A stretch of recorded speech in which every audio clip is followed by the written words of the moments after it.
Today's topic is glossopharyngeal nerve, that is the ninth cranial nerve. First of all, the introduction.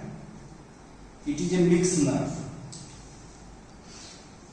means it has the motor part and the sensory part, but predominantly it is a sensory, just opposite the facial nerve.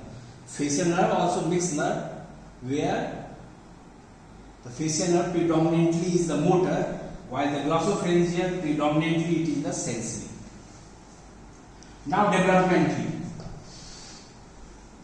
this glossopharyngeal nerve, it is the nerve of the third pharyngeal arch, means it supply all the muscles that are developed from this third pharyngeal arch, and there is only one muscles that develop from this third pharyngeal arch, that is the stylopharyngeus.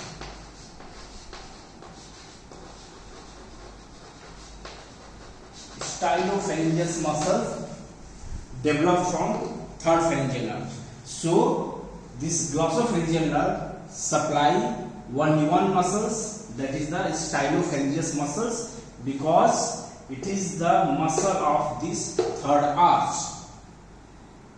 Name indicates glossopharyngeal, that it is the sensory for the tongue as well as the pharynx. But the name does not indicate which part of the tongue is supplied by this glossopharyngeal nerve and which part of the pharynx by this glossopharyngeal nerve. Now the functional components and the nucleus. This is a chart. It is the functional components, types of the fibers, nucleus, from where these fibers arise or goes, where these fibers, where these nucleus are situated. As classes of brain has been not completed, so we have mentioned these parts and what are the function of these fibers. Now there are 5 components related with this glossopharyngeal nerve. The first, it is the spatial visceral efferent. In the short form, it is written as the SVE. Now, as the name indicates, it is the efferent, means these fibers are motor fibers, and these fibers arise from the nucleus that is known as the nucleus ambiguus. Nucleus ambiguus.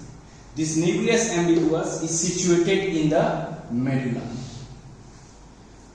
Nucleus ambiguus, it is the nucleus formed by the 3 cranial nerve nucleus. It is the 9th, 10th and 11th. 9th, 10th, 11th. Motor nucleus forms a vertical column, that is the nucleus ambiguus. And from this nucleus, the fibers, motor fibers arise and it supply the single muscles, that is the stylopharyngeus muscle. Now the second component, it is the general visceral efferent. Efferent means it is the motor. It is also motor. Now the nucleus from where these fibers arise, it is the inferior salivatory nucleus.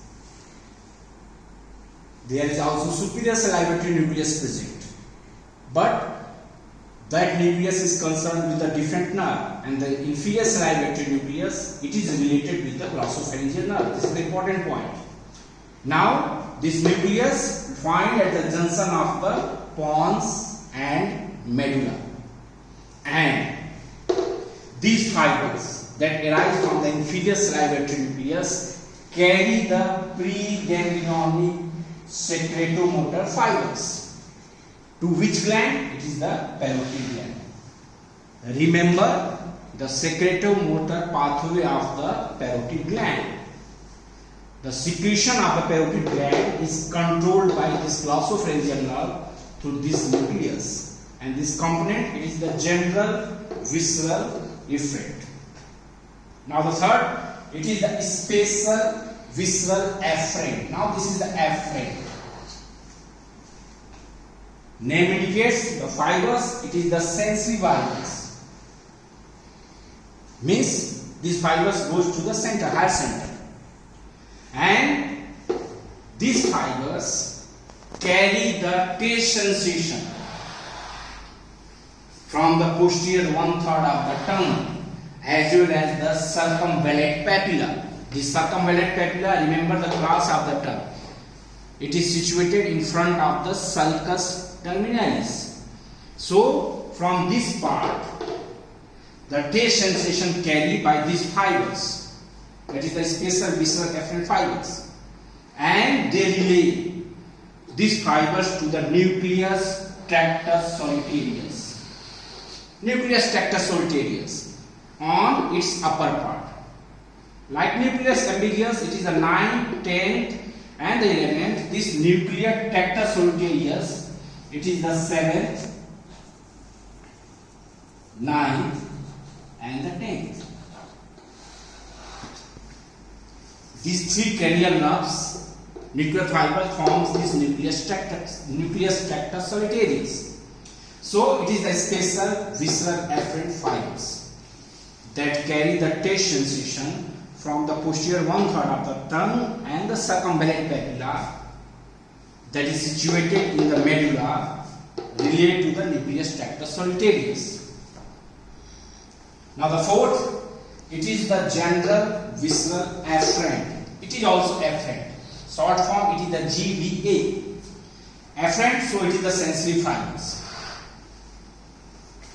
And these fibers carry the sensation from the CV and the CS. What is CV, CS? CV means the carotid body.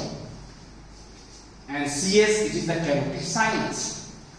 Now the question is, what is the carotid body and what is the carotid sinus? We have discussed earlier. And what is their function?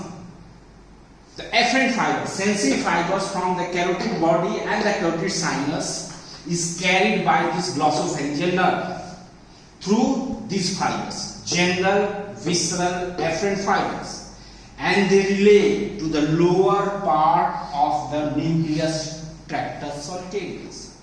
In the upper part, it is the taste sensation. In the lower part, it is for the general visceral afferent. Now the last, it is the general somatic afferent. It is also the afferent. These three are afferent and these two are efferent. So it is also the sensory fibers. These fibers are sensory fibers. And they carry the general sensation.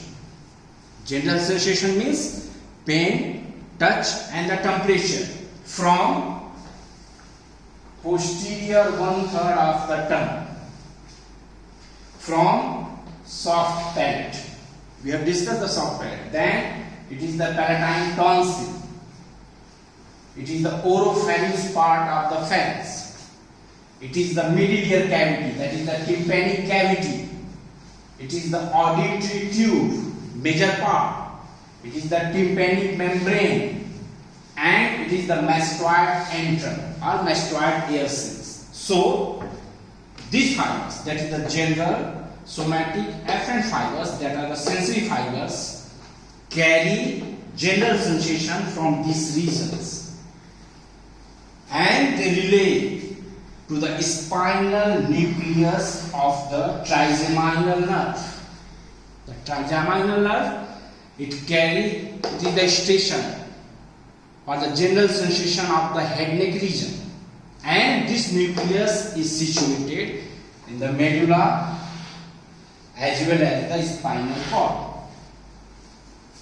So this is the functional component of the glossopharyngeal nerve, the nucleus related with these functional components, and this is the functions, important functions concerned with these fibers, or we can say the functions concerned with the glossopharyngeal nerve.